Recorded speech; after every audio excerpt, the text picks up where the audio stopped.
Tuleka tusome nate egguse olunaku olwaleero. Nkwaniriza nnyo omunywanyi bwe tutambula ffenna. Tuli katabo akambayiwa ow'abayizi kawandiikibwa Walabye Kimagoba era nga tutuuse ku ssuula ey'omusanvu egamba nti abba nnyina oba abba maama we. Nga bulijjo nkukubiriza okugenda we batunda obutabo buno okwefunirayo kopi oba okoze ebintu bibiri. Wenga ggwe oba owagidde olulimi Oluganda ate n'ekirala oba owagidde omuwandiisi mu ngeri emu oba endala.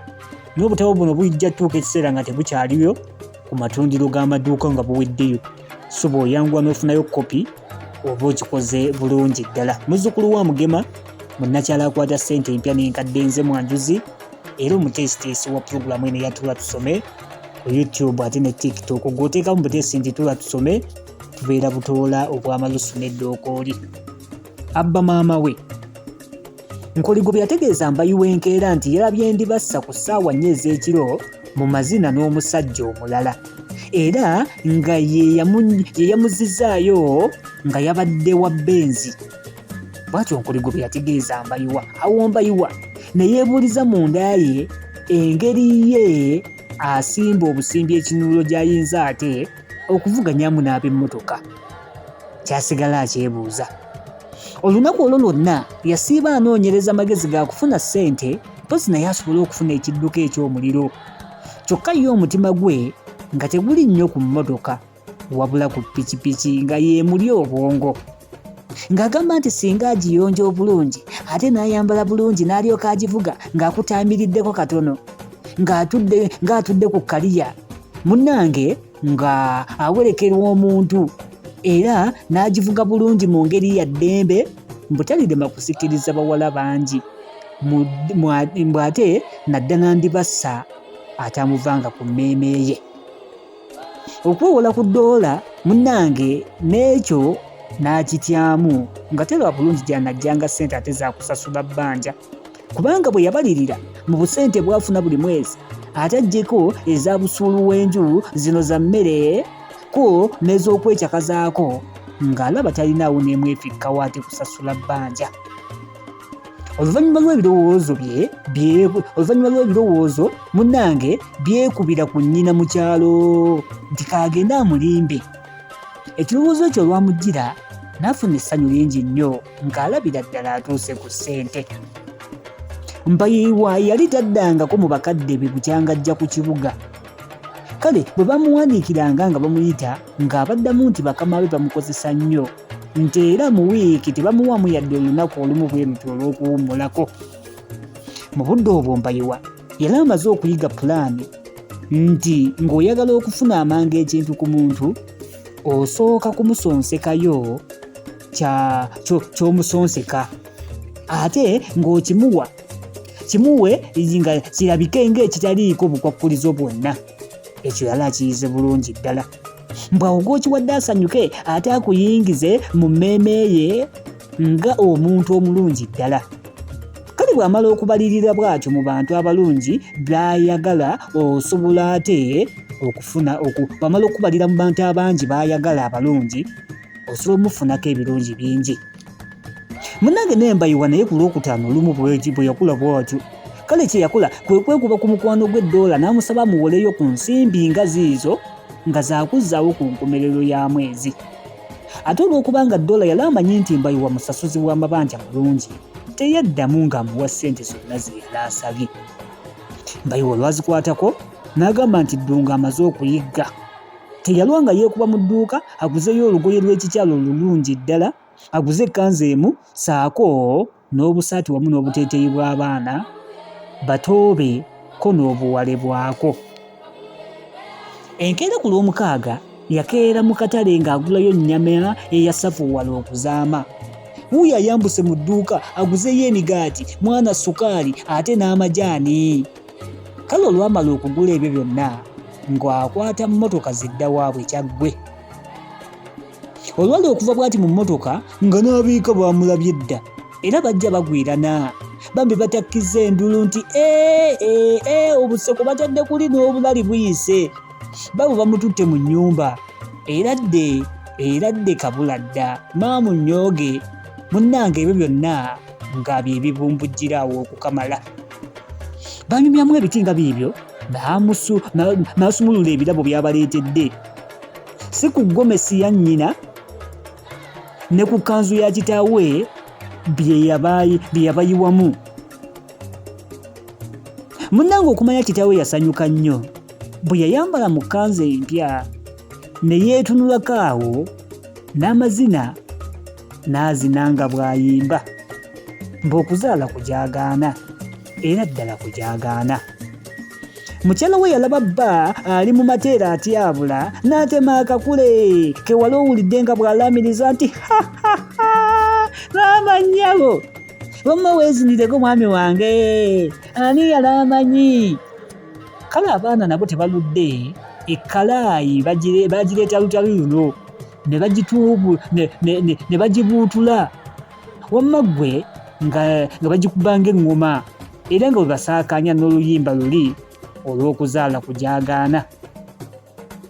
Ziraba olwafuna ekkanzu empya gye yagenderamu munnange n'okwekubira ebbiddo akawungeezi ako, kyokka yaleka awadde mutabani we sseggwanga w'enkoko mbw'awutemu ssupu. Bwe bamala okulya ekyeggulo, Mbayiwa ne nnyina baatuula awo ne banyumyamu ku bintu bingi. Ekimu ku ebyo mwe mwali ekyaziraba obutayagalira ddala kuweerera bato be. Ekyo baakyogererako ddala. Nnyina bwe yakonda ku by'abato be, Mbayiwa muli omwoyo ate ne gutandika okumukiikira ng'alowooza nti agenda kumugugumbula mpozi olw'okuyisa muto we ng'ekyonziira ku luli lwe yagendako ewuwe ku kibuga. Kale amangu ago kyeyava atandika okwogera ku nsonga eyamuleese eka.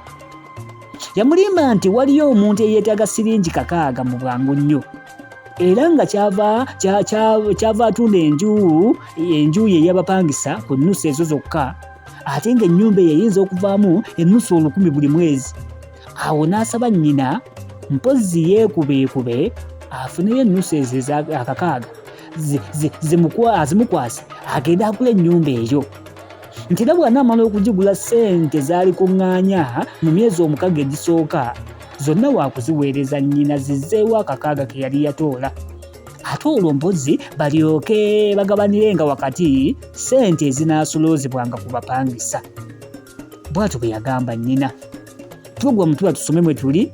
Muzzukulu wa Mugema munnakyalo akwata ssente empya n'enkadde mwanjuzi era omuteesiteesi ofunamu ekyokuyiga. Kirowoozo tekyandibadde kibi singa byamugamba byaliyo. N'ekirala ssente ezo ze yeewola byagambye nnyina byagenda ozikozesa. Katugende mu maaso. Ndi kuno yeewuunya bwewuunya nti mwana wange simanyi ogudde eddalu, nze mbweyo tamukumire nange ennusu 600 nzijja wa? Olaba sikwatanganako mu ngalo zange yadde ennusu 1,000 bwe luti. Kale wano Mbayiwa bwe yaleetera pulaani eno. Ku mbuzi ennyingi z'olina mpaako 50 ŋŋende nga tumuna e Kampala tufunemu ssente ez'okugula enju eri. Bw'atyo bwe yagamba maama we. Era olw'okwagala mpozi okumwagazisa ekirowoozo kye ekyo, yafuma nnyo okugenda ssebo nga mulaga emigaso egiri mu kwegulira enju e Kampala. Era ekyatengula ndi kuno kye kino. Yamumatiza nti enju eyo bwe tugigula tujja kugifunangamu siringi 1,000 buli mwezi tuzigabanire wakati. Nawe otandike ng'okukwata ku ssente eza buli mwezi nga bakola mu woofiisi. Kale mukazi wattu ndi kuno bwe yawulira atyo wamma muli ate n'afa amabbabbanyi. N'abuuza mutabani we engeri gye banaatundamu embuzi. Kale Mbayiwa tabadde mubi amubuulidde nga bw'ajja okumuleetera abaguzi okuva e Kampala. Mpozi kano nga kugambe. Kitaawe wa Mbayiwa Ziraba yali musajja wa maddu nnyo era ab'oku kyalo nga bamwongeddeko eri amaddu ga ddenge. Amakulu nti maddu ga ddenge ofuuwa bw'okomba. Kale ndi kuno bwe yagendako gye bamuzaala bwe yabasingira obwavu obuli ewuwe bwe bulwanira ebifo, abakadde kwe kumuwaayo embuzi 3 alunde ezo afunengamu ejjamba. Kwezi 3 emu baagiweereza Ziraba. Eyaziraba mbukoolo teyasulawo, yagijjako omutwe ne bagirya ne batamiivu banne. Ebbiri ezaasigalawo ndi kuno yalimba bba nti mbuzi mpongeza alubaale mukasa.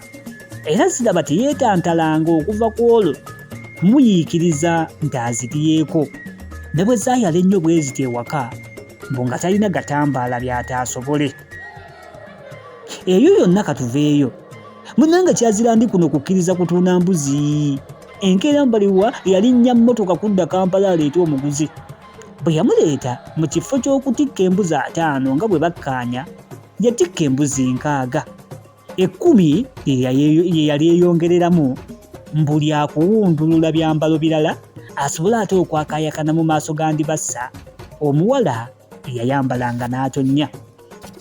Ndi kuno weewaawo yali yeesunga obulamu obulungi. Embuzi ze munnange bwe zaali zigenda omutuusaako teyalema ate kuwulira nnyiike nnyingi olwakwawukana nazo, so nga ate Mbayiwa yali ajaguza olw'obulamu bwe obw'eddala eryawaggula ennyo bwe zaali ate zigenda okumutuusaako. Nnyiniza awulira nnaku kwawukana nazo, ate ono awulira ssanyu nti zigenda mutuusa ku bye yali ayagala. Tuli mu pulogulamu tuba tusome katabo ka Mbayiwa kawandiikibwa Walabye Kimagoba, muzzukulu wa Mugiba munnakyala akwata ssente empya n'enkadde.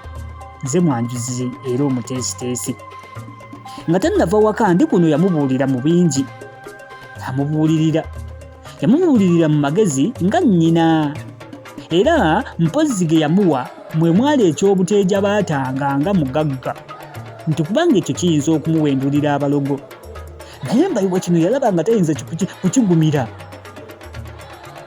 Mpozzi n'atawabula nnyina.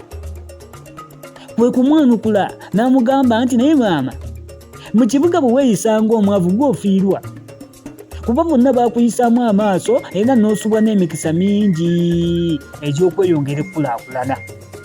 Bw'atyo bwe yayanukula nnyina era bwe yamuddamu. Mbayiwa naye obutayagala kunyiiza nnyina si kulwa nga ate akyusa ekirowoozo n'agaanira embuzi ze, yekkiririranya n'alabika ng'amatiziddwa ebibuuliriro ebyo, so nga munda muli yali abiziimuula buziimuuzi. Tetugenda ssukkawo awo kubanga essuula eyo weekomye essuula ey'omusanvu egamba nti Abbye maama we embuzi mu lukujjukujju, naye nga n'ekigendererwa kyamubuulidde si kye kituufu. Lwaki okola ebyo byonna ku lw'omukazi atakwagala? Ogenda kufuniramu wa? Era bano abaka b'amazigo lowooza bwe banakitegeera nti obadde okozesa lukujjukujju bagenda kusabira ssaala oba bagenda kukolimira? Olinayo akwagala, lwaki si gw'okkakkana naye wansi? Sijja na kuyomba. Bw'oba olinamu ky'oyizeemu tuteerewo ka komenti ekikunyumidde n'ekikunyiizizza mu katabo k'olunaku olwaleero. Tujja sisinkana mu ssuula ey'omunaana egamba bw'eti: balya kaasi ne Ndibassa kitalo nnyo, awangale ayisa abasajja.